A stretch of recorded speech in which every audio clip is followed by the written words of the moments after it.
Hello everybody, this is Terry Jeanette with the Tapping Flamingo. The other day I made a pair of earrings using some memory wire, and I had somebody reach out to me and said they would like to have a more of a detailed tutorial, and so today that's what this video is all about.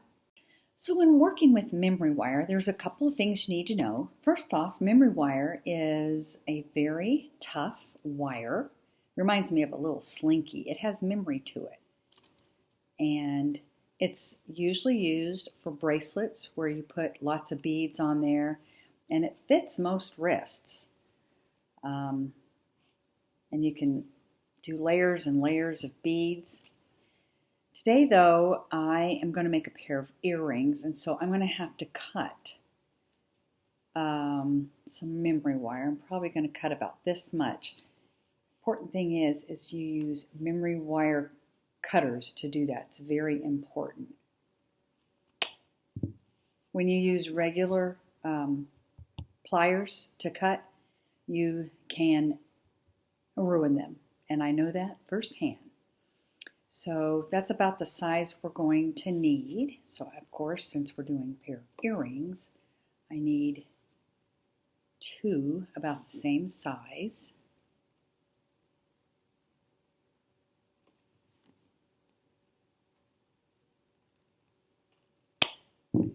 Of course, I'm going to need two ear wires.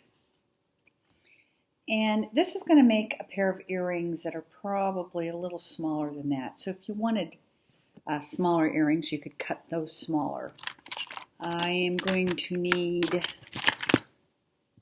some round nose pliers, and we might need some regular pliers. So let me whip those out. And then of course now we need to figure out what beads we want on here. So I went ahead and I figured out my pattern, and I'm using this filigree, I think it's a 12 millimeter bead, silver tone, and then I have this 10 millimeter speckled crackle glass bead. It's got speckles, it's clear, and then we have brown and black in there. And then I'm using these glass beads. We have a couple of black and two of kind of a root beer color. And basically what I did is I used some bead caps and just started putting the beads on there, and I had to take them off and put them on until I got the pattern that I liked.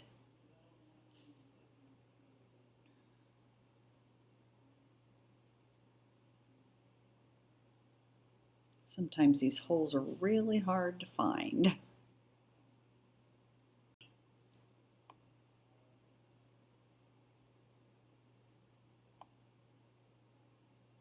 And when you do these filigrees, you want to make sure you don't go in the side like that, that you want to go from end to end.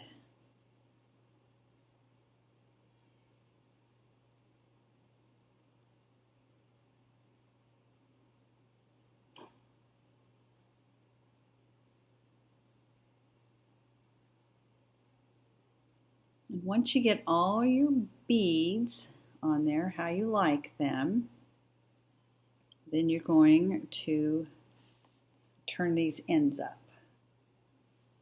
And you got to be careful that the beads don't fall on the other end. So basically what I did is I took one side and I am going to turn a loop toward me.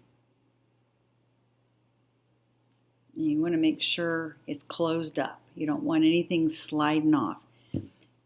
You may have to take another plier and just make sure that that's squeezed together.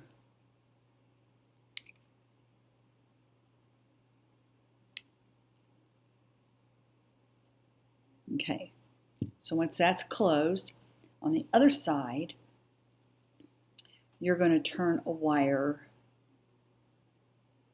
to the side. This was toward me. This one's going to be to the side. I'm going to turn it over and make it just easier. And this one you want to be a little open. You're going to have to close it up in a little bit, but right now you need it open. And then you're just going to hook them in there like that. And then you need to squeeze that shut. And you can either use some flat nose pliers to do that, or you can maybe get in there with your round nose pliers. All right. So you're going to take your ear wire and you're going to hang it on the loop that's going to allow this to hang in the right direction.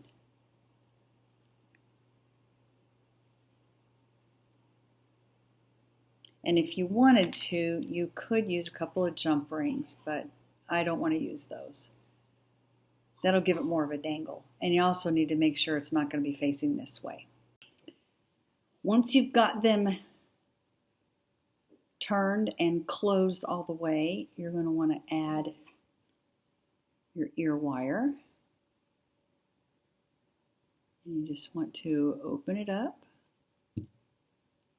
and feed it on there and close it up.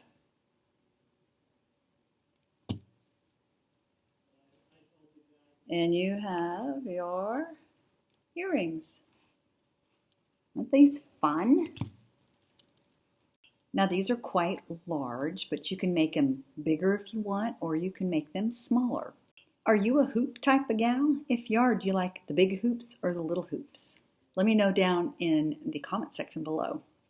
Thanks for joining me today, and let me know if you try these and how you like them. Y'all have a great day. This is Terry Jeanette with the Tapping Flamingo signing out for now. Bye-bye.